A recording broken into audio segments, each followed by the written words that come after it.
Ahok hari ini juga.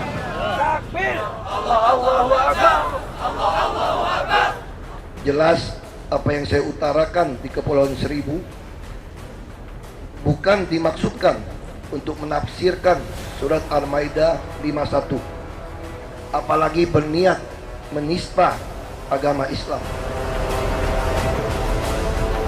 Kasus penistaan agama yang disangkakan kepada Gubernur DKI Jakarta nonaktif Basuki Cahayapurnama mulai disidangkan di Pengadilan Negeri Jakarta Pusat Selasa 13 Desember. Dalam dakwaannya, jasa penuntut umum menjerat Ahok telah bersalah melanggar pasal 156A KUHP dan menuntut hukuman 5 tahun penjara.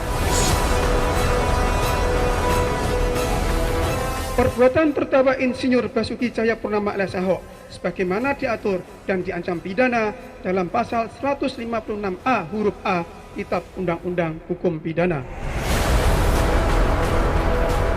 Usai JPU menyampaikan dakwaan, Hakim Ketua Budi Santiarto mempersilahkan Ahok untuk menyampaikan pembelaan. Dalam menyampaikan nota pembelaan inilah suasana hening menyergap ruang sidang. Semua pengunjung terbawa suasana ketika mantan Bupati Belitung Timur ini terbata-bata. Bahkan saat menyebut bahwa ia tak sedikit pun berniat menista agama karena memiliki orang tua dan kakak angkat muslim, suaranya tercekat. Bibir bergetar, air mata jatuh, seperti menggambarkan kegetiran batinnya. Saya sangat sedih. Saya dituduh menista agama Islam. Karena tuduhan itu sama saja dengan mengatakan saya menista orang tua angkat dan saudara-saudara angkat saya sendiri yang sangat saya sayangi dan juga sangat sayang kepada saya.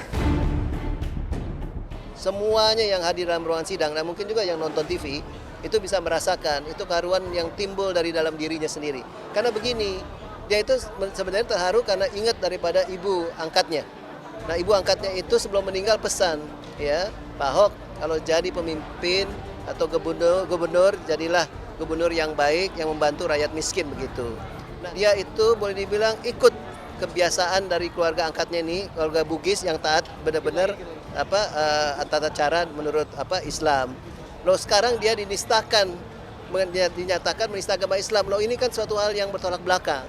Bagaimana dia yang boleh dibilang selama ini berkumpul dengan keluarga muslim dan tidak pernah bermasalah ya dengan keluarga muslim tersebut.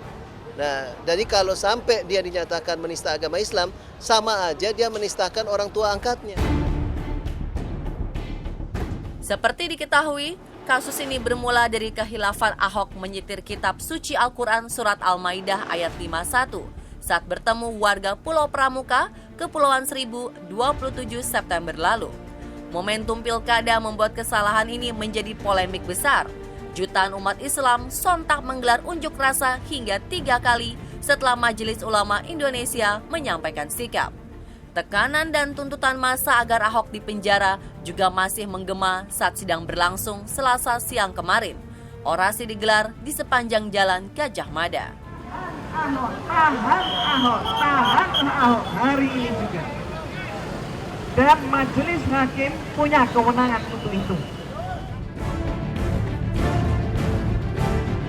Massa yang terkumpul di depan gedung Pengadilan Negeri Jakarta Utara ini terdiri dari dua belah kubu dan yang pro dengan yang kontra.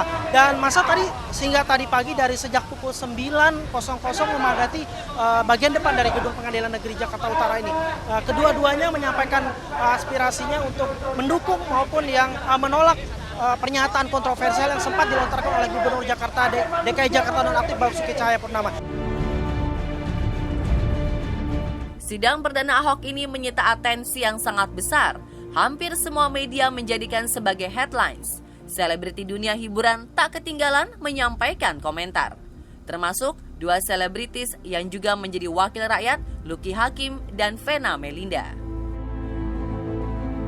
Saya berdoa supaya persidangan itu berjalan dengan adil gitu dan tidak ada maksud untuk melindungi ataupun ingin menjebloskan seseorang karena sesuatu yang tidak dia lakukan. Jadi kalau memang si tersangka ini memang tidak melakukan hal itu, ya kasihan kalau dia sampai terhukum. Kalau dia nggak ngelakuin, tapi kalau dia melakukan, wajar dong kalau dia menanggung hukuman kan itu. Inilah pembelajaran politik ya, karena bagi saya memang hukum di Indonesia ini kan kita prosesnya sudah sekarang sangat kita bisa pantau. Media sebagai social control, jadi sekarang terbuka kan apalagi. Jadi saya sih menghargai proses hukum yang berjalan dan sekali lagi judgement jangan kita ciptakan melalui media sosial, karena kan dengan proses pengadilan ini kita bisa tahu proses hukumnya seperti apa. Suara lain datang dari Devita Rusdi dan Dede Yusuf. Semua juga dengan proses hukum kali ya, dan ya pantas lah untuk diproses kali dengan kasusnya gubernur yang sekarang. Saat ini di pilkada di berbagai daerah banyak tiba-tiba calon bupati, ya, calon wali kota, calon gubernur tiba-tiba masuk sebagai tersangka atau mungkin tertangkap tangan. Artinya apa? Ini tidak ada kaitannya dengan yang namanya pilkada. Ini adalah persoalan murni, persoalan hukum. Jadi nggak bisa disangkut pautkan. Sidang kedua dengan agenda tanggapan jaksa penuntut umum atas pembelaan Ahok akan digelar Selasa pekan depan.